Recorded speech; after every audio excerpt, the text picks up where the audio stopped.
if the option will be rented out, or how much will be the cost if the option is to build the COMELEC office spaces. All right, thank you very much. And with the housekeeping out of the way, let us proceed to our agenda. Let's with the barangay matters more or less settled. Let us proceed with the second hearing of Senate Bill 372, as well as the resolution on the party list system. As you are well aware, this is authored by Senator Laila de Lima and is quite controversial. We've invited specially my classmate, Commissioner Bing Guanzon. Kumusta? Given that you've been in the news for some very well-publicized controversies regarding both the Duterte Youth Group and Ronald Cardema, as well as a kasosyo of Mocha Uzon. So we'd like to hear from your side the position of Commissioner Guanzon regarding the party list system, because it's been so controversial. And in addition, many of us are completely confused by the atong paglaom decision of the Supreme Court na parang pinalawak ka ng todo yung marginalized and underrepresented sectors, pinalawak sa religious, ideological, at sectoral. So, we invite Commissioner Guanzon. I'd also like to recognize Attorney Erin Tañada, my classmate from Congress, Mr. Mark Mendoza, Attorney Von De Castro, and Engineer Macaraeg and Attorney Bondok. I think we'll have to wait for Senator Pimentel. In the meantime, we have Commissioner Guanzon. Thank you, Chair.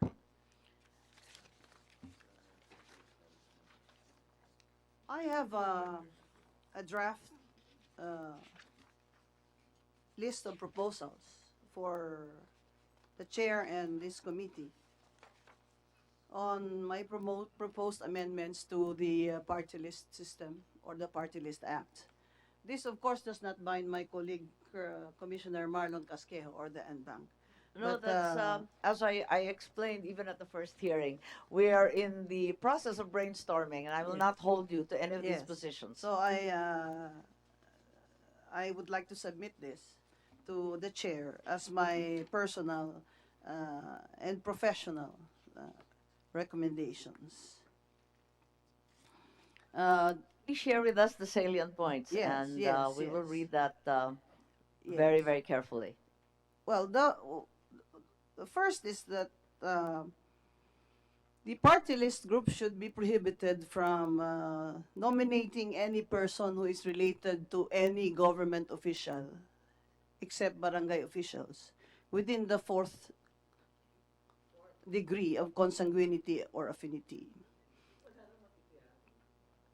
Fourth, I Up to think first cousins, Chair. nasa third degree of consanguinity or affinity yung kay Senator De Lima draft.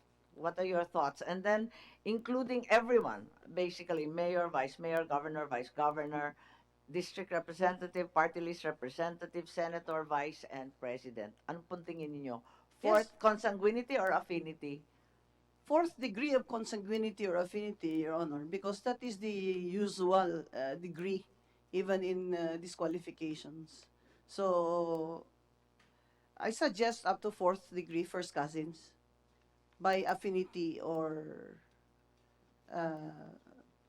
consanguinity. You were saying Except also... barangay officials. except barangay. Yes, Akala ko yes. kasama barangay. Wala Yeah. nang matitira sa barangay. Lahat sila Yes. magkamag-anak eh. Except barangay officials. And also that the party list nominees should be included in the 1-year ban on appointments. The reason being there is no difference between them and those who run in the regular elections as candidates, for example, for Congress women of their district. Because the party list nominees are in fact the candidates of their party list groups. People vote for the party list group because they know who are the nominees. And in fact, they file a certificate of nomination and acceptance as yes, as akin to being a candidate. So, I think the justification of the party list has been, as late as this morning, that they have replaced nominees time and again. In fact, they've replaced congressmen time and again, so that in fact it's the party and not themselves who are candidates and shouldn't be covered by the appointment ban. What are your thoughts? Anyone can react. I think Goyo wants to say something. sure. Yes, the May party I, list coalition is yes, here with but Attorney may De I just, Castro, and Goyo looks like he wanted to say something. oh yes, Chair, I will Okay. yield. Will you yield to a few questions? Okay lang. Commissioner Bing. Yes, Is Your it all Honor. right that we all interrupt you? Of course, you Okay. are the chair. Thank Thank you. you. Attorney De Castro, please. Good morning, Your Honor. Thank you for the invitation to this hearing. For the Party List Coalition, Your Honor, we express our intent to submit a position paper on the matter outlining our concerns regarding Senate Bill number 372, Your Honor. Yes, all right. Thank you very much. Just be aware that given the constraints and the big jobs of COMELEC, um, we really have to be quick. If you could submit in a timely fashion so that we can include your position in the committee report, and thereafter there's no brain saying or finger pointing. We note the time constraints, Your Honor, and we will submit at the soonest. Okay, thank you. Attorney Larrazabal, please. Madam Chairman, I agree with Commissioner Gonzon that when party lists are voted, it's personality based vote. A lot of the party's organizations, the voters vote for them because of the specifically the nominees of that party's organization. Maybe there should be some recommendation. there should be some focus also on the procedure as to the replacement of party list nominees. There should be more stringent procedures wherein which Mm. not only will there should be more vetting as to the nominees that will be submitted, but also giving the party list organizations more leeway on the replacement of their nominees. It has happened several instances in the past where in which nominees of party list organizations refused to be replaced by the party list organizations, and it has led to cases filed in court because they refused to again give way to the organization. I think because the Philippine Do we have in mind two time frames? Una, pag hindi pa nakakaupo, and later on, pag nakaupo na, pero nagkaalitan sa party list? I can submit to your office, Your Honor, a proposed guidelines as to how that can be Okay, we implemented. welcome all proposals. Just Any ideas. fresh Just ideas ideas. would be really interesting.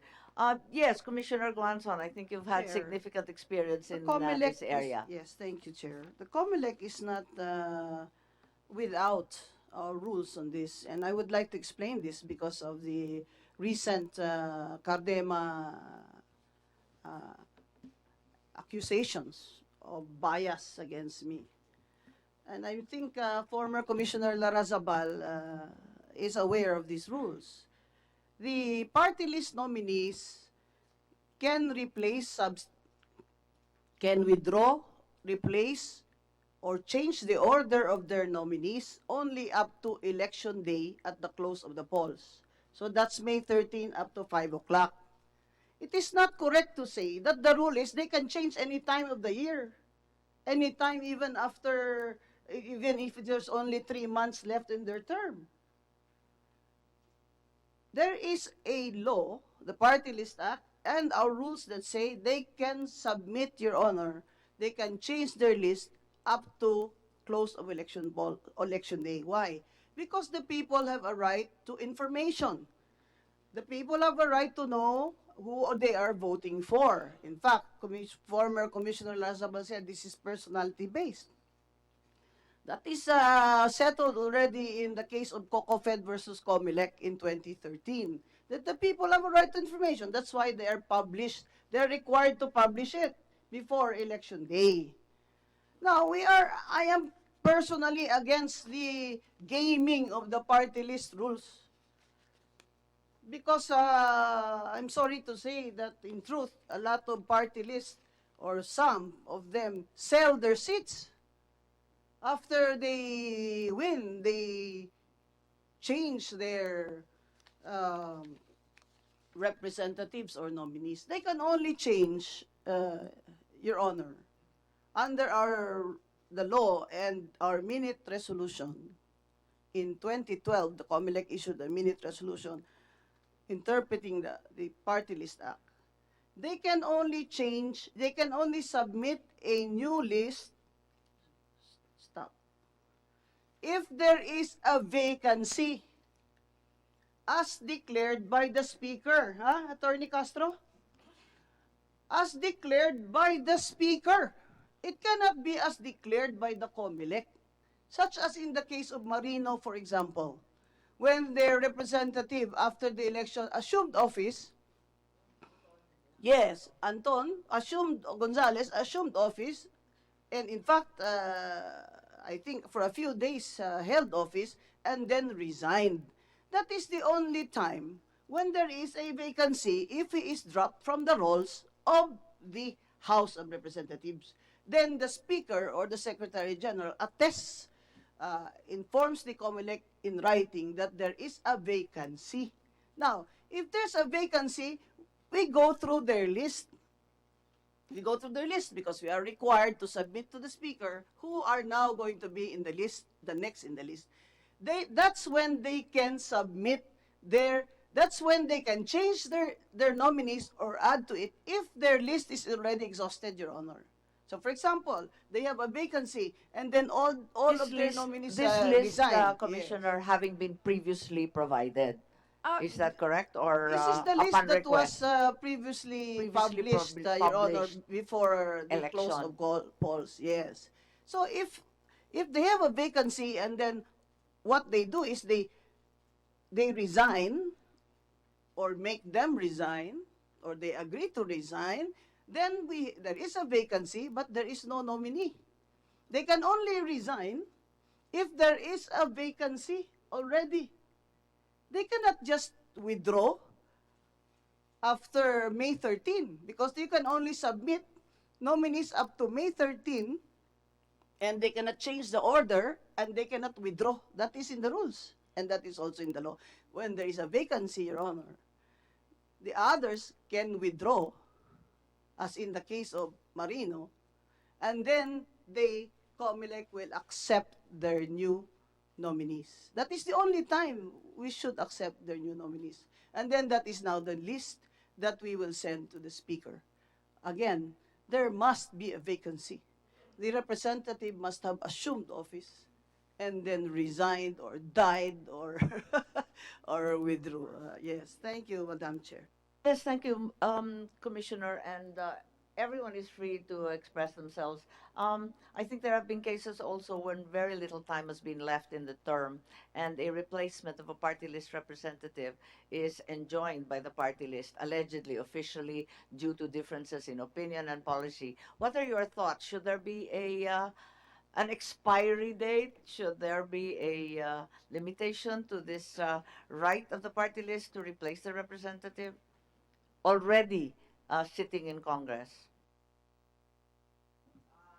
Commissioner Guanzon, please. Chair,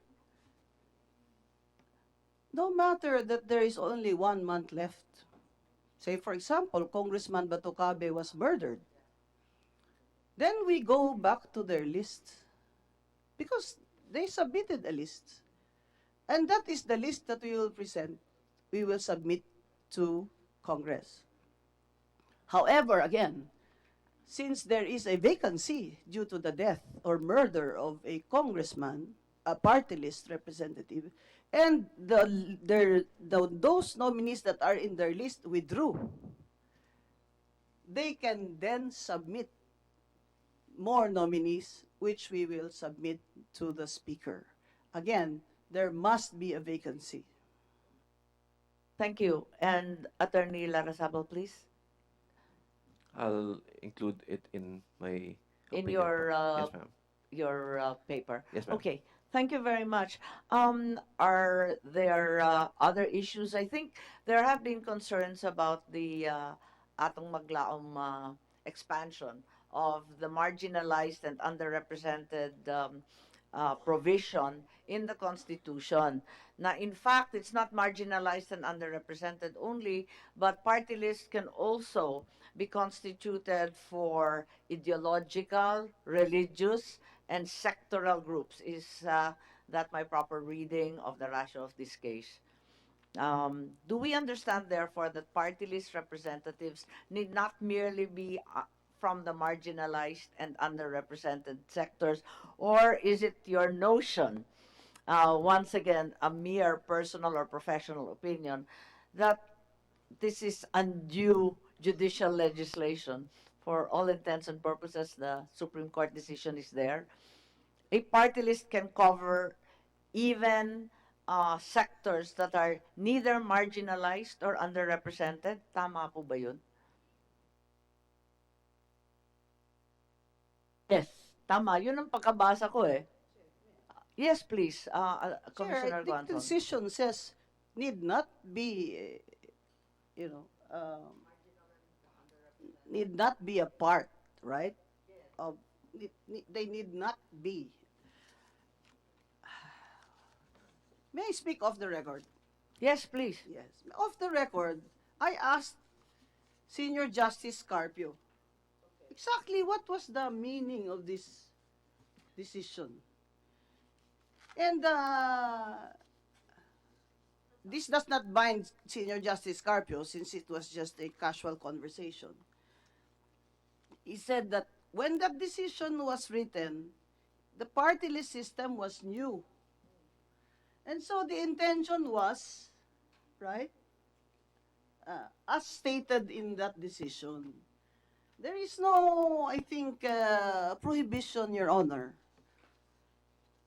for the prohibition against amending the Party List Act.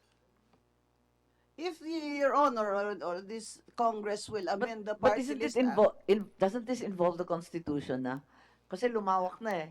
Ang liwanag sa Constitution, marginal lang at underrepresented. Tapos ito lumawak na lumawak. yes, Your Honor. That is why, in my opinion, is that the Party List Act, the Party List Act can be amended by Congress. By Congress. Yes, of course. And override the atong paglaom. yes, Is of that course, what you're suggesting? Of course. Opo.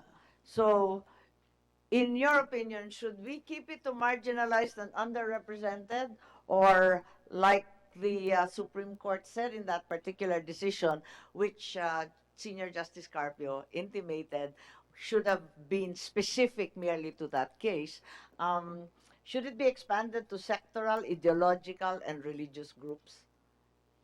Anybody has an opinion? I'm not clear where I stand. Religious chair, not religious groups. They are not. They cannot be included.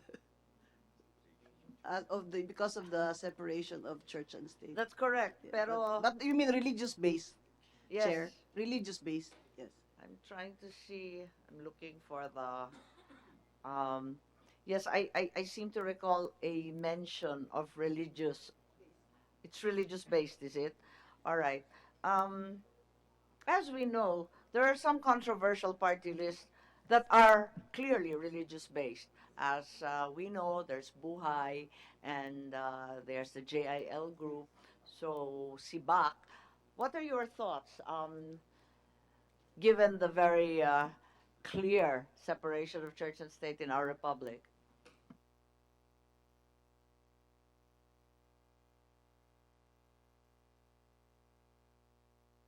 Attorney De Castro, please. Thank you, Madam Chair. Madam Chair, can I just go back regarding the issue on marginalized and underrepresented? Sige. Just a little bit here. Okay. If you would review the decision of the Atong Paglaom case, Your Honor, the basis was the constitutional intent of the framers So that being the case, Your Honor, it is our position that only a constitutional amendment can change the uh, landscape of representation for party list representatives, Your Honor. We will discuss this matter in a more comprehensive term in our position paper. Yes, but the Supreme Court in that case said that they were interpreting the Constitution. Yes, Your Honor, that's the case, Your Honor. So these are the concerns. I think there are also concerns today, I think as mentioned in the previous hearing by Attorney Tanyada, as well as the other groups, that the party list has, one, become an expansion of dynasty. Secondly, that it's become a cover story for sale for many of the big business interests.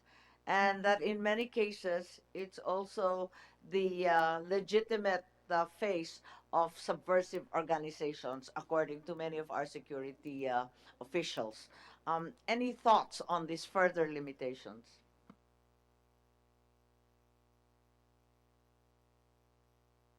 Marami kasing nababalitaan ng mga party list na binibenta. Murang-mura pa.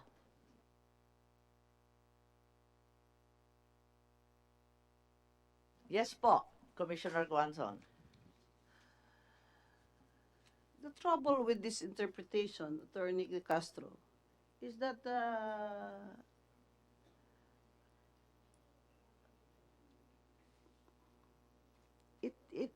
it's already what do you call this? Overbreadth. Can you imagine? And I said this I think in one forum, that if that is your meaning, that the women's sector need not be represented by a woman, the women's sector can be a reductio ad absurdum, which is a common method of pedagogy in the UP College of Law. Can you imagine if the women's sector need not be represented by a woman? Can you imagine if the gays and lesbians who claim to be marginalized can be represented by a straight man just because he can finance it? Attorney Tanyada? Chair, may I be candid here? That it takes money to win in party list elections. And it has become a business. And many of them are my friends, but I will say to them even in their face, that this has become a business, that rich people are financing the registration and election of party list groups. So it has bastardized the intent of the Constitution. So why is it that Congress cannot amend the law? I think Congress has the power to amend the law. If the party list coalition wants to contest it, they can go to the Supreme Court.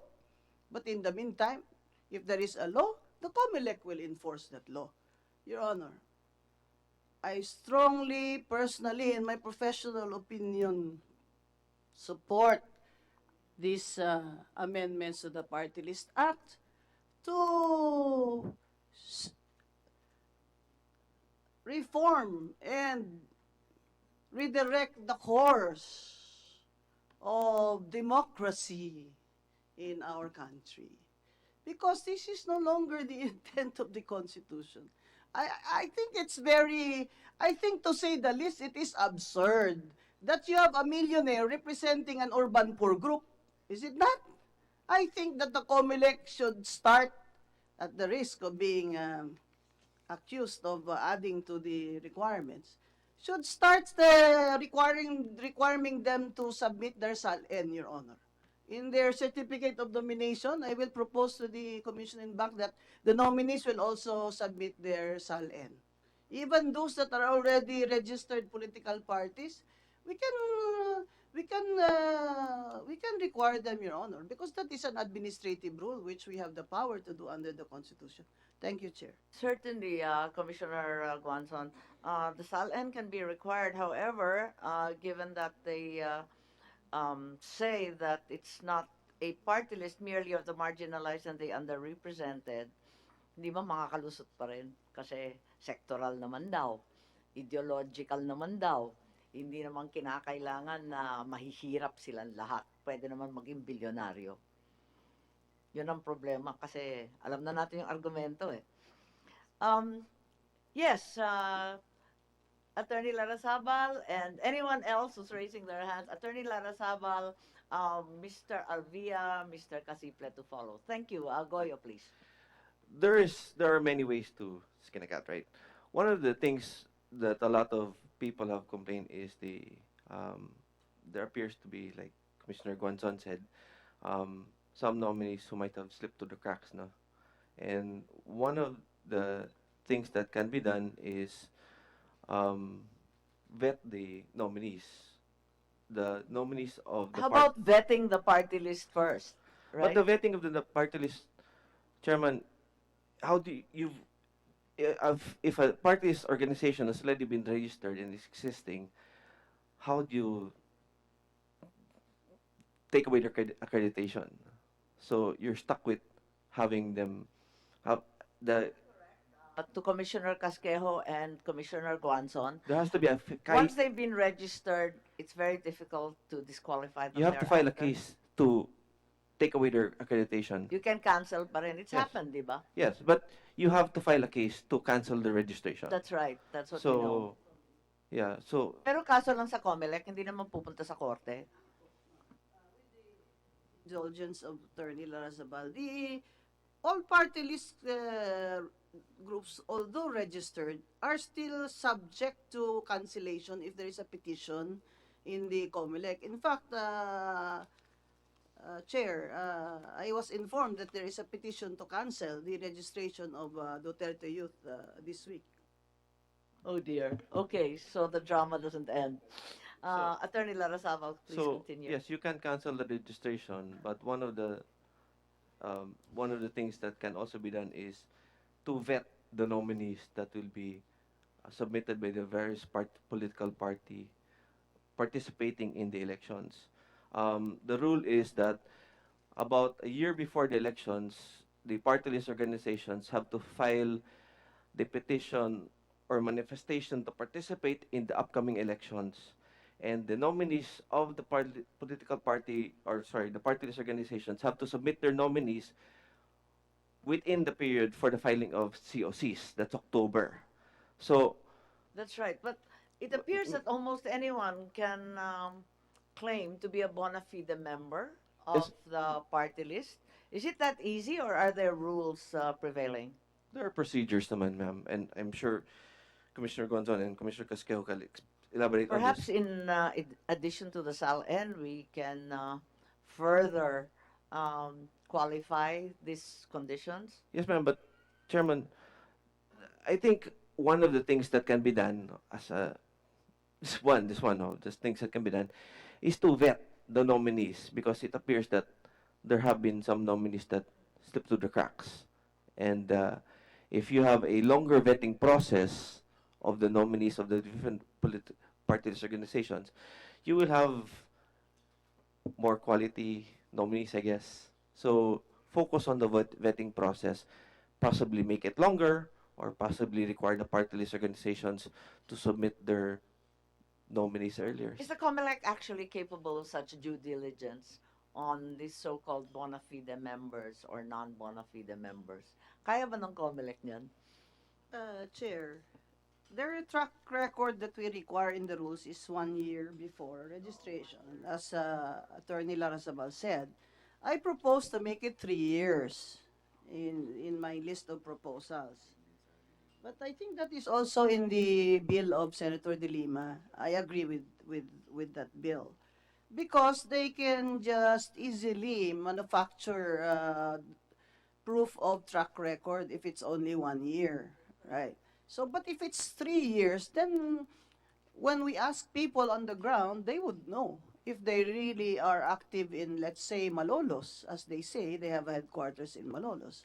At present, what we require is for our election officers to certify if they exist in or their chapters are really there in these locations.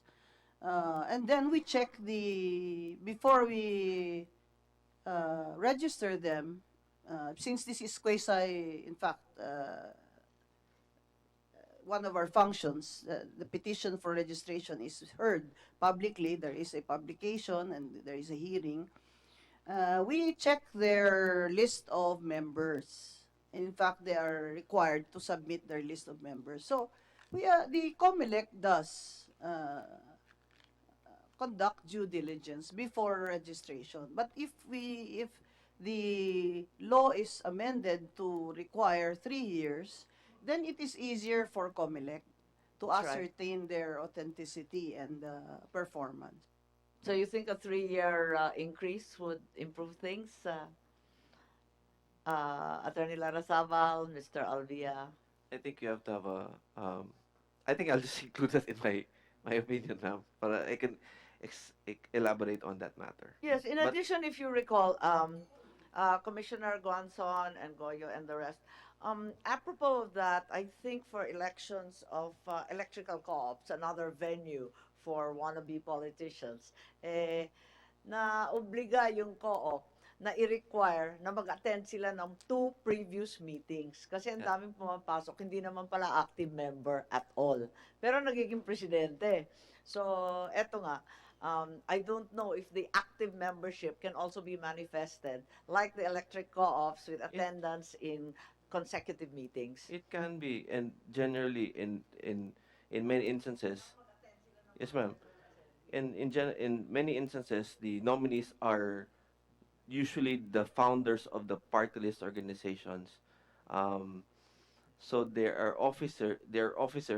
I assume they participated in the General Assembly and in the formation of the party list organization. Again, we go back to what I mentioned earlier on vetting, and vetting can come in different stages in the process.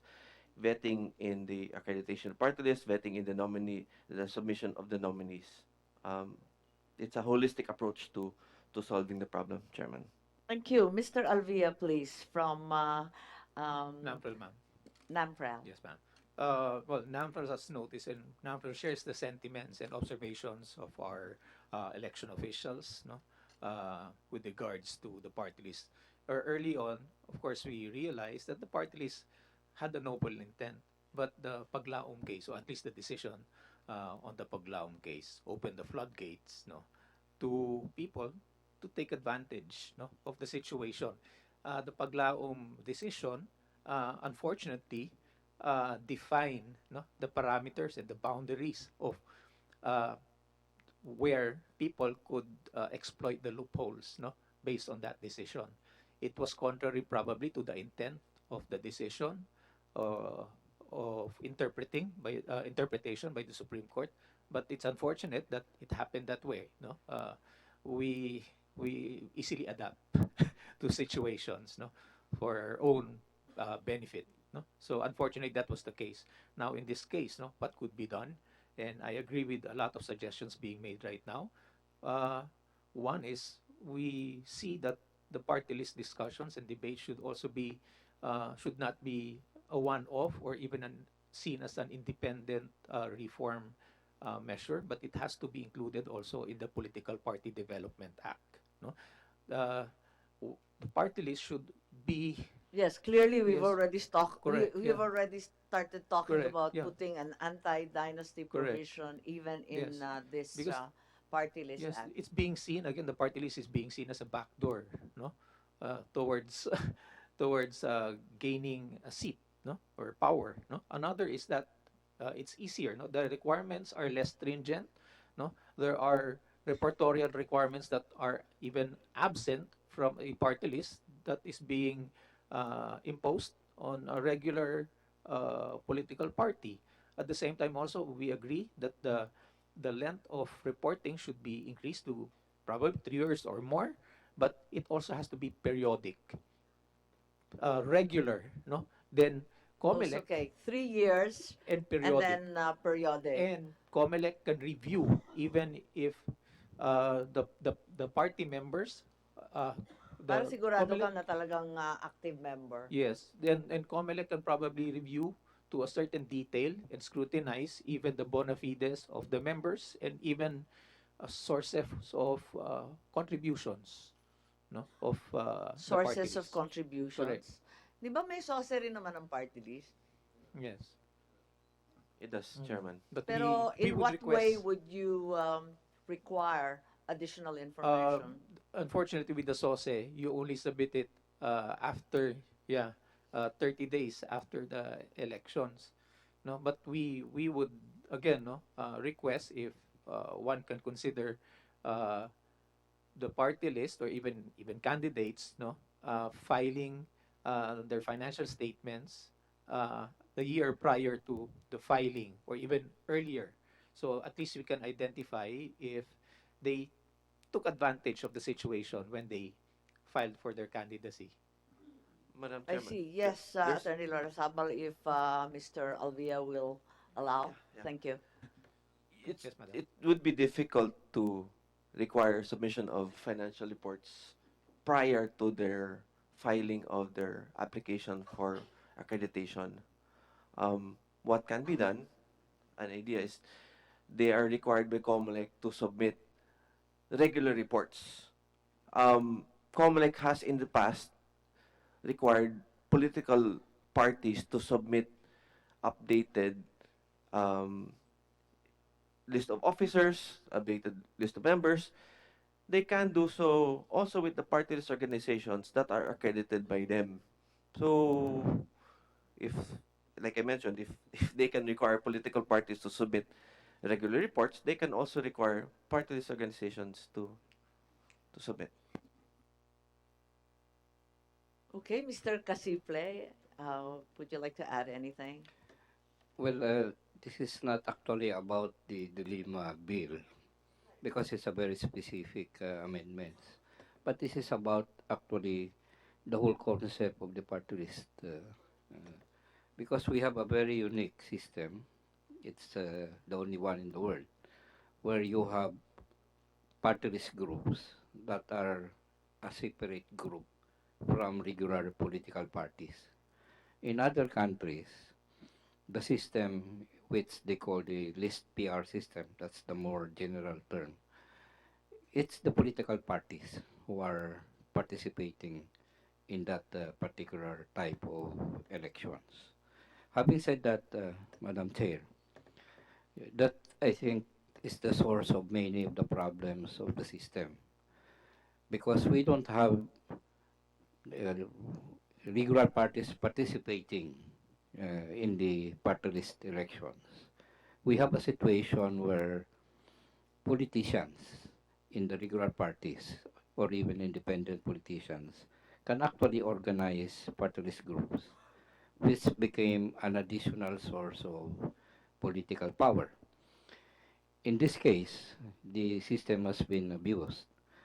But we have to go back to the 1986 Constitutional Commission debate on the matter because there were two schools of thought that became the source of the problem at this point in time.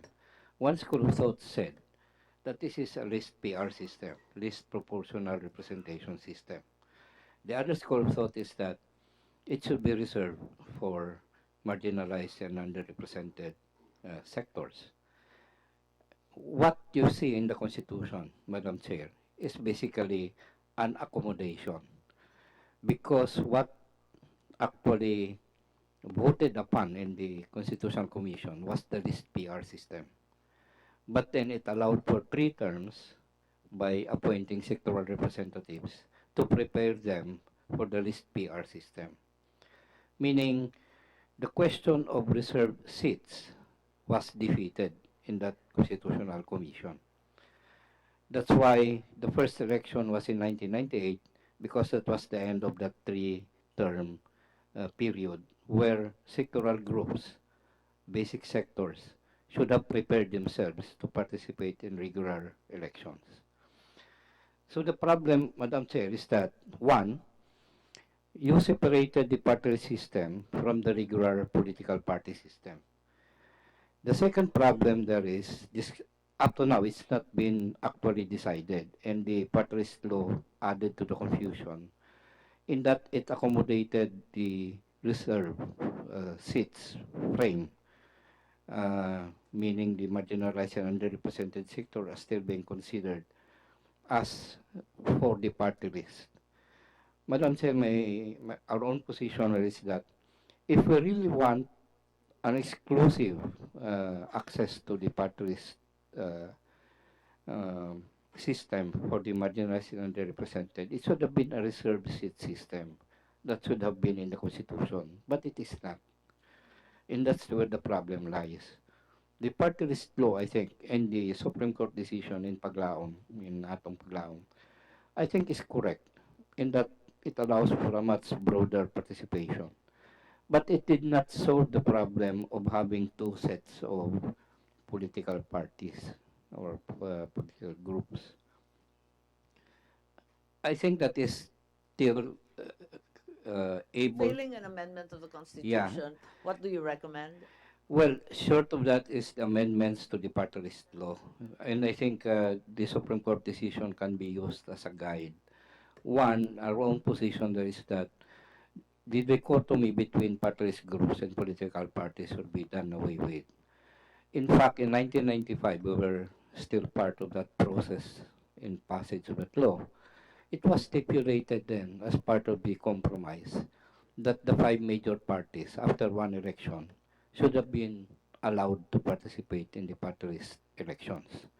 But Bayan Muna filed a case in the Supreme Court at that time and allowed that position to still prohibit the major parties from participating, which I think is a wrong decision. That's our position then. And therefore, the party list law can be amended, one, to include the political parties, second, to address the question of the determination of the seats, meaning we don't agree with the 2% being waived. It should have been very strict. Only those who passed the 2% or whatever limit we set by law, uh, yun lang po ang dapat sumama to Okay, avoid yung proliferation ng maraming groups. I see. At the same time, we should do away with the cap, the three-seat cap. What cap? You The only have a 2%? maximum of 3 seats for every. That should be done away with in the first place because it is well quite undemocratic. What if we get more than 6%? Then those figures after 6% is Okay, we ano. take note of Mr. Casiple's group. And finally, I have quorum. We welcome the former chairman of the Electoral Reform Committee, Senator Coco Pimentel. He's also the author of one of the bills agenda this morning. So I think regarding party list, there are two more matters that I'd just like to quickly bring up. And one is the accusation of certain security officials that many of these party list organizations are simply legitimate front organizations for insurgent rebellious groups. Any thoughts that they should somehow be disqualified if these groups occur in the security listings? Yes, Commissioner Guanzon, please. Chair, any registered voter has locus standi to file a verified petition to cancel the registration.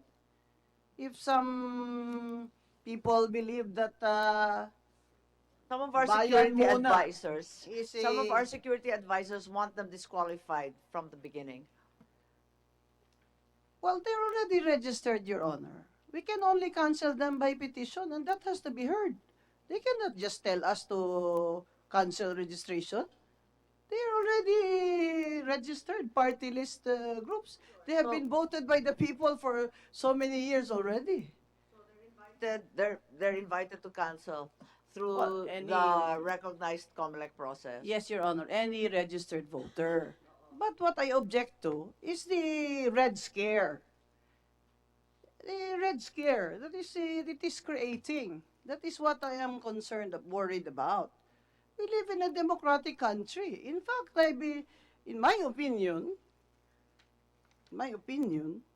this party list provision in the Constitution was done precisely to accommodate all democratic ideologies.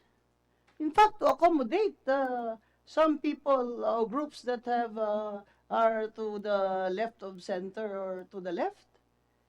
What is now the problem? What Yes, did I I do not think see a problem, Chair, except that, of course, the remedy is to file a verified petition.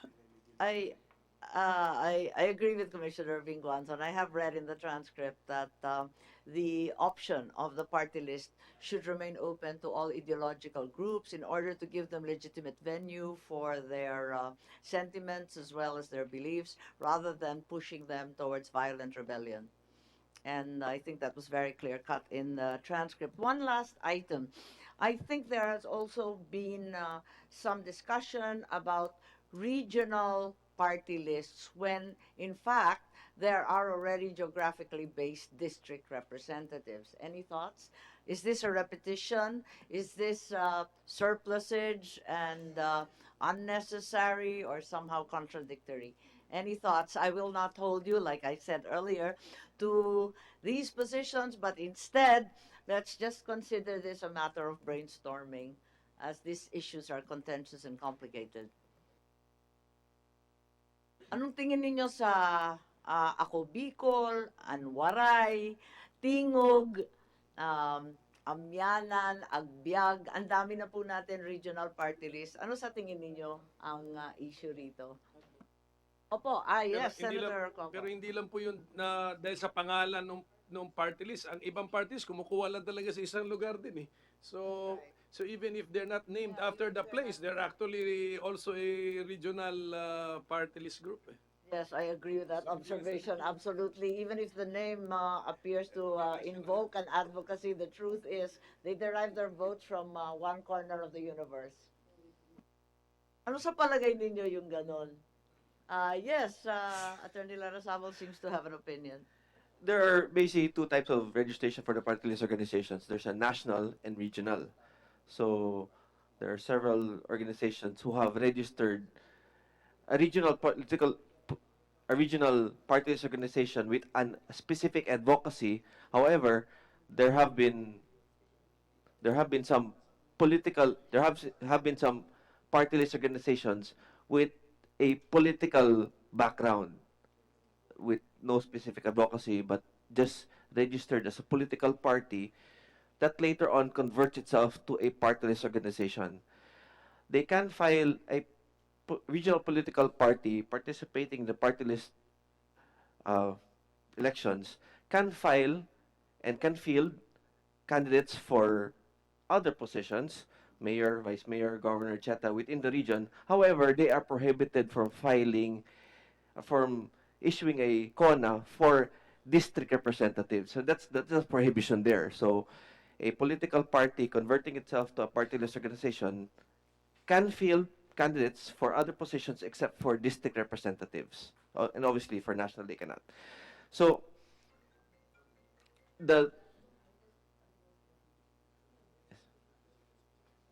So it is allowed for political parties to participate in the party list elections, ma'am. It is. All right. Yes, thank you for making that point. I'd just like to quickly introduce the bill of Senator Coco Pimentel so that we can start hearing it. And this has to do with the printing, the abolition of the printing of the voters' information and instructions sheet. And I think we have the Council for Holy Family as well as the National Printing Office, and copies have been properly received of the contracts involved. We invite Senator Pimentel to sponsor. Thank you, Senator Marcos, for hearing this bill. This is actually this is a product of one of our hearings in this committee before, where even COMELEC, I think it was a COMELEC resource person who said that no, we can safely abolish this requirement to print because number one, it's not reaching the voter, and then the last election yata, you nullified the printing because of a mistake. So 240 million yata yung nasayang din dito. So I took off from that input, and then sabi ko, let's do away with this. Sabi niyo kasi sa akin, you cannot stop, you cannot not print because it's a requirement under the law. So simple solution is do not make it a requirement. So we can save a lot of money. So yes, that's the rationale. I think, yes, that's Madam right, Chair. and we're all in agreement, and I think Commissioner Gonson was on record for decrying the huge expense wasted. I think the bill says that there should be posting rather than printing, and also online announcements. So Commissioner Casquejo has Well, Mr. Chair, I have something to say with regards to this amendment to the law. Uh, we are amenable to the abolition of the VIS. In fact, we spend around 281 million for just the printing of the number of voters and plus deployment. That includes deployment, so we have to spend another 1 peso for a courier. So that is additional 67 or 63 million for that. And we are required by law to have it printed 30 days before to be submitted, to be given to the voters. And the law is a 20-year-old law. It's, there's no internet yet. And with the age of, with the technology right now, we can do away with the sending of the hard copy. But then the printing and the posting in the barangay level or even in the precinct level, we can do that. And also the instructions. So we are amenable to the amendment of the law because we are just being required by law of doing the VIS printing. And we can save around 300 million for that. Yeah.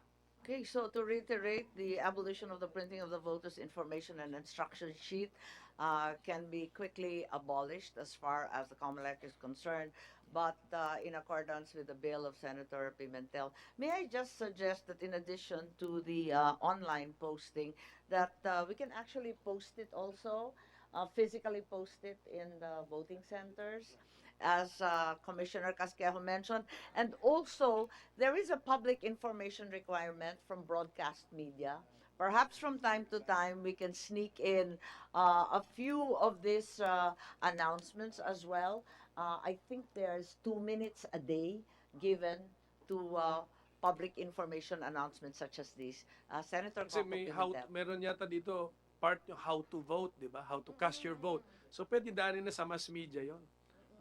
So Hindi in na addition- individualized na you have to send instructions. Yes, it's probably more effective. So in addition to online, may I suggest an amendment to the amendment that we also add broadcast media in their public information requirement. Commissioner Casquejo, and the posting as well in public places or in the election centers. Commissioner Casquejo, please. Yeah. And to add, Madam Chair, even in barangay elections, we don't require the VIS, and still we have an election for that, even without the VIS in barangay elections. So in a national election, so I think there's no need for the voters' information sheet. So we can do away with that using other methods of providing the voters on how to vote and the information. Yeah. Just to clarify, for barangay elections, what shall be required po? We have posting also, posting with the posting in the barangay level, in the precinct level, and even voters' information. So that's physical posting, not just online. Yes, not just online. Okay, thank you very much. And thank you very much, Senator Thank you very Pimentel. much. I think I need to go to we've my quickly done that. new committee. I'm saying goodbye to this committee because in I'm now trade. in trade matters. Oh dear, is that a promotion? No longer in- Thank you very much. And with that, we do away with item 3. I think item 2 in our agenda is very simple. It's just an increase in the authorized expenses of candidates and political parties. We are increasing, I think, the budget to something from 3 pesos to the amount of 20 pesos to bring it to a more realistic level, the SOSE being political works of fiction. Tingin ng COMELEC, tama po ba yung 3 becomes 20 pesos per voter? Kasi para maging makatotohanan po. Good morning again, ma'am. Yes, Your Honor, we support, Your Honor, this bill, the passage of this bill into law, Your Honor.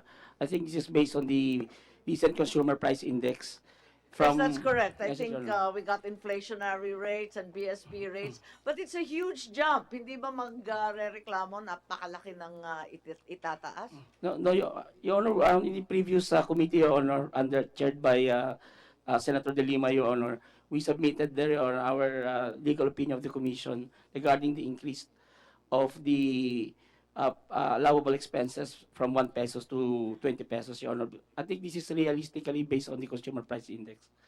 Okay, so 20 pesos. Any contrary opinions? Wala pong naniniwala sa 3 pesos. 2 pesos Chairman, ngayon. Chairman, I think Yes, Attorney I Larrazabal, think it should please. be higher. 1991 pa nga yan eh. Yes, Your Honor. Other people are saying by right, Yes, having so many decades passed, it should be 30 pesos even. Ma'am, I think Any thoughts? Chairwoman, I think it should be even higher. For you don't have a generalized rate for all candidates. However, you can do a staggered rate. I think 20 pesos for local is too low. I think it should be higher. I think it should be 50 for local. Um, you have to real world politics. 20 pesos in a year or two will already be not enough. So I You're think suggesting a ladderized approach Yes. that it should be less for national and Yes. larger for local to be I- realistic. definitely. Is that correct? yes, have a more realistic approach to this issue, ma'am. Okay. I can submit a Yes, if you could present something, but truly, 1991 to the present is a long, long time, and taking in the price indices as well as the inflation rates and so on, 3 pesos is ludicrous. Any opinion from Attorney Tanyada and the rest of the political parties, Yes, please? thank you, Madam Chair. I think the problem really comes into play when we discuss the expenses of local candidates because it's based on registered voters. National, tingin ko, wala masyadong problema. So I think there should be a nuancing on the expenses of the national candidates vis-a-vis the local candidates. I see. So you're in principle in agreement with Attorney Larrazabal, is Yes. that correct, Erin? Yes. Yeah. Madam Chair. Yes, Mr. Mendoza Yeah. of the NPC, Yeah, please. Madam Chair, I agree with Attorney Tanyada and Attorney Goyo's proposal. It's more realistic, ma'am. Mas in the practical po. On the- Okay, we had ma'am. some trouble in the last election as well because those senators and government officials running independently appeared to be favored at 5 pesos as opposed to those who had a party. So, Your Honor. Can we get a clarification from COMELEC? Is that what we understood from the last election, and should that not be rectified? It should be, Your Honor, because candidates running with political party are allowed to spend about 3 pesos only, while an independent candidate is allowed to spend 5 pesos. That's true, Your Honor. But the political party, over and above the individual Can likewise candidate's spend. expense, Yeah, just- the political party has another 3 pesos, is that correct? 5 pesos. Political party has 5 pesos. And then the individual candidate, who is a member of the party, has another 3 pesos. In the case of the 20 peso increase, what happens to all that? Yes, Commissioner Guanzon. Chair, the opinion of Attorney Baguid is his own. It has, as you said, he is a resource person here. I think the independent candidate should be able to spend more because they don't have political parties, they don't have the resources, they don't have the people, the vehicles. So the 20, in fact, the 20 peso flat rate here is not is it actually prejudices them. They should have a higher cap. So if the 20 is for those with political party, their cap should be 30, for example, plus 50%. Because, yeah, If you have 20 for the individual candidate, a member of a political party, magkano naman yung political party? well, either the same, Just, Your just Honor, guessing. or just plus 50%. So, They should have an extra because they are required anyway to indicate in their SOSE which are the expenses of their political parties. And political parties are required also to submit their SOSE. that's So right. my So, concern is just let's give more a higher cap to those without political parties. So to even the imbalance. yes, I think that was the sense of the rule at present. So, siguro, like you said, kailangan i-maintain yun kasi the logic still holds. Oo. So I suggest Kasi wala 30. namang machinery, Yeah. wala namang So I inaasahang suggest iba. plus 50% chair, 30 pesos per voter for those who have no political party. For the independents, For the it'll independent. be 30 pesos, at least for the national.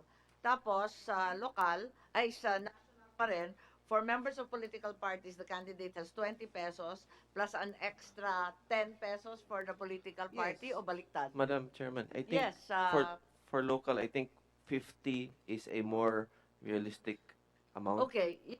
No, we're still trying to figure out the independent national versus the party national. So, For national, you're talking so about. 20 pesos muna yung may partido plus another 10 pesos yung party o baliktad? Para tapos total 30. Pero magiging pantay. Magiging 30 yung independent national. Tapos yung party member na candidate, individual, 20 pesos siya. And then additional 10 for the party. Pantay na siya ng independent, 20 plus 10. Yeah, but that's equality. Ah. No, that's equality. Kaya akala ko we want to favor the independent in as much as they don't have the Well, machinery. I'm just saying minimum, Your Honor, minimum. But we have to ensure equality of the candidates. And then in terms of the locals, Attorney Larrazabal I think 50 would. reiterates 50 It should be fair. should Is that be- correct? Yes, 50 would be a good amount, ma'am. Okay, Mr. Alvia, please, there's some food, and we invite you to partake even as we continue the meeting. Mr. Alvia, please, and then Director Elnas. Okay. Thank you, ma'am. One is that while we agree of an equitable allocation of allowable resource as proposed by Commissioner Guanzon, we also agree that the 20 pesos is a bit unrealistic based on the real prevailing value of the peso when it was established at 3 pesos in the 1991 value is no longer 3 pesos now, no? It's if you do the math, it's 50 pesos or even more, no? But again, let me just point some caveat also towards increasing the allowable expenses. One is that by doing so, we might create a less competitive election environment because it would just provide more opportunities to those who have more access to resource. No? Correct. That's one point. No. Then another is that if we would probably break down and nuance the spending limits based on the voters, no, per district or in a particular area, then we also know that there might be some attendant problems that would arise. No, I'm sure vote buying might increase. No, because we know, no, especially in the local level, it's more retail vote buying is more rampant. No? So these are just problems. I'm not saying that it might be a serious concern to stop increasing the contributions, but we should have to put in safeguards also in the provisions. If we will increase the contribution, then we have to make the political party or the individual candidate more accountable to the money that is being allowed to spend. No, because it's true. No, we have to be realistic with the needs of a candidate and a campaign. But on the other hand, we also have to protect certain rights, no, especially of the electorate. This is public's money, no, And at the same time also, we don't want to create an environment where we're just providing more opportunities for people who have more resources. So that's just a caveat that I want to put forth. Yes, well Thank you, ma'am. taken, Mr. Alvia. And any reactions from the political parties since we've referred to political party expenses in addition to individual candidates' Well, expenses? just further nuancing because maybe for if we increase the amount spent, no, by a congressional candidate, no, how would that reflect now also to a mayoralty candidate? Because his expenses is also based on the registered voter on his municipality. So I think that would be all still also be a problem. You may have to increase the expenditure also. Do we not simply follow the formula that exists today? Well, because if it's the way it is, if you have a registered voter in a district of 250,000, which 20 pesos would be what? More or less. Diba? Now, if it's a mayoralty candidate, also at 20 pesos for a 10,000 or 20, 15,000 registered voters, it would still not be realistic. Director Elnas, I think you were waving your hand. Yes, Your Honor, in relation to that, Your Honor, I think it would also be better if there is an additional provision to the effect that COMELEC will be authorized upon consultation or coordination with other government agencies and stakeholders to increase, when necessary, the amount allowable expenses for political parties and candidates, Your Honor. Just like in the ESRA law, Your Honor, wherein COMELEC in coordination with DepEd and other stakeholders may increase the honorarium of the electoral boards, Your Honor. Yes, any thoughts from the commissioners? Is there a position from COMELEC regarding Director Elnas' opinion?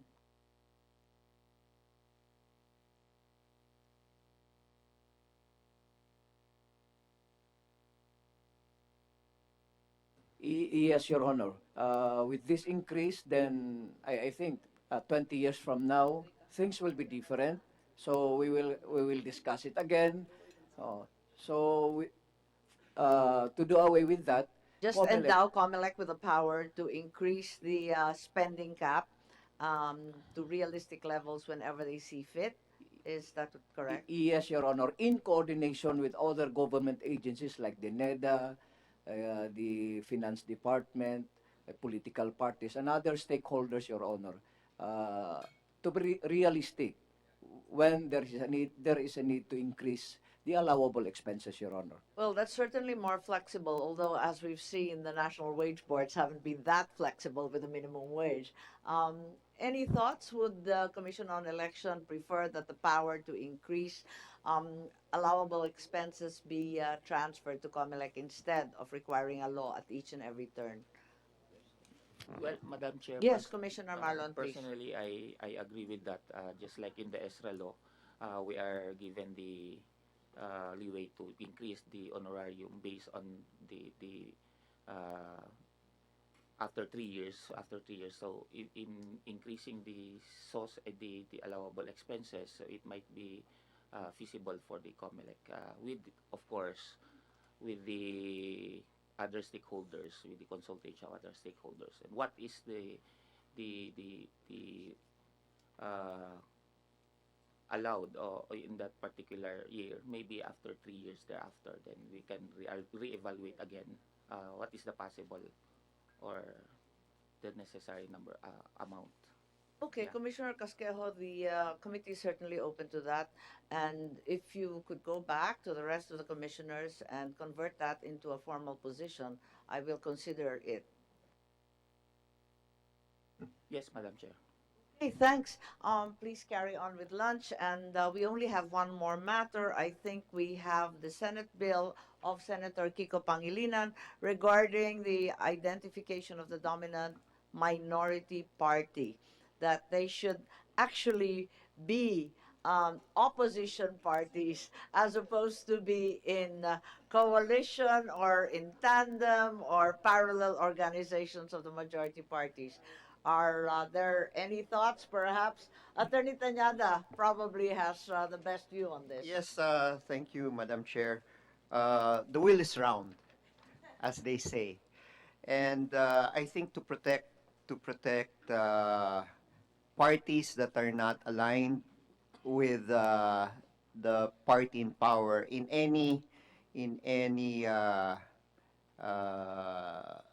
period of time, then I think we should be clear with the rules with regard to recognizing the dominant opposition party instead of just leaving it as a dominant minority party. There has to be a clear distinction with that.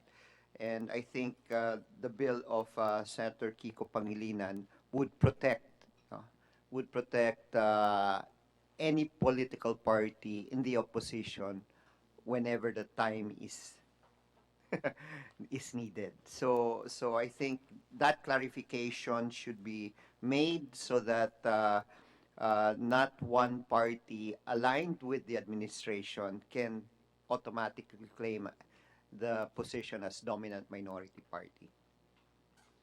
How do you seek to operate this, given that Well, in the last election there were so many parties, yes, and PDP was supposedly the majority party. yes. Nevertheless, there was NUP, NP, NPC, And this is and Lakas, and all manner of affiliated parties. Ano po sa tingin ninyo? yes, I think it's clear in the Kasi iba-iba rin sa region eh. yes.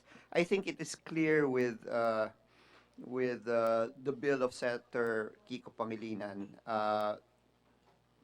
The dominant minority or opposition party is the party that is not aligned with the administration party, because in our case, in the last election, the Liberal Party did not or was not able to secure the dominant minority party. It was given to the Nationalista Party, which was aligned with the administration. So like I said, the wheel is round. We'd like to protect, whoever would be the opposition uh, when that time comes. So at least that would be clear for everyone.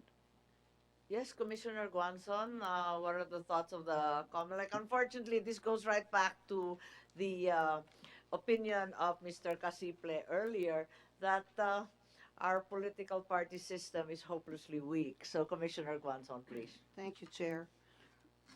In fact, in the Commission and Bank, we were not unanimous in this regard. Commissioner Gia and I were of the opinion, and our vote was that the dominant minority party should not be given to the a party that is in coalition with the administration, because precisely the word is minority. So this is to ensure balance of checks and balance, which is very important in a democracy. But of course, we were outvoted. But I just want also to report to the chair that in bank Commission Bank also had passed a new rule which benefits women, that all parties that field at least 30% candidates who are women get extra points when we compute their points for dominant majority or minority party. Yes. Yes, thank you very much for that clarification. And with that, I think we've gone through our agenda, no matter how sketchily or briefly, and I will call on you. Thank you very much also to the National Printing Office and the Holy Family Printing Corporation. Yes, I think Ms. Rosales wants to make a final comment. Yes, thank you, please. Your Honor. Just an additional po, we also propose as to, according to the bill, the proposal that the COMELEC should pay to the official watchers of the political parties and candidates at 500 pesos per watcher. So it is also contained in this proposal, and we support the proposal to according to the constitutional mandate of This is equal quite apart opportunity. from the poll watchers of the individual parties. It And is also individual contained, candidates. Your Honor, in the same bill. Yes, it's in the same bill of Senator Pangilinan. Yes po, yes. So you're just extending support to Yes, that provision. Is that yes correct? po, yes. Okay, thank you very much. We failed to cover that. Thank you. So, with that, I think there will probably be some consultation thereafter, and we will have to take that in consideration with the budget of the COMELEC, which, as you know, is being slashed left, right, and center. So let's hope that they'll be more generous in the future hearings and in plenary, or at least finally at the BICAM. Thank you very much for coming. I will have to call some of you, perhaps for a technical working group for the party list amendments. Please, again, I enjoin you to submit, whether as personal and professional opinions or as official position papers. I will not hold you in any case to the personal opinions, but any new thoughts and ideas will be most welcome for these problematic provisions. To all of you, thank you very much for attending the Senate hearing. I hope we did not violate any human rights and I allowed you to eat. And thank you. With that, the second hearing of the Committee on Electoral Reform and People's Participation is hereby suspended. Good afternoon.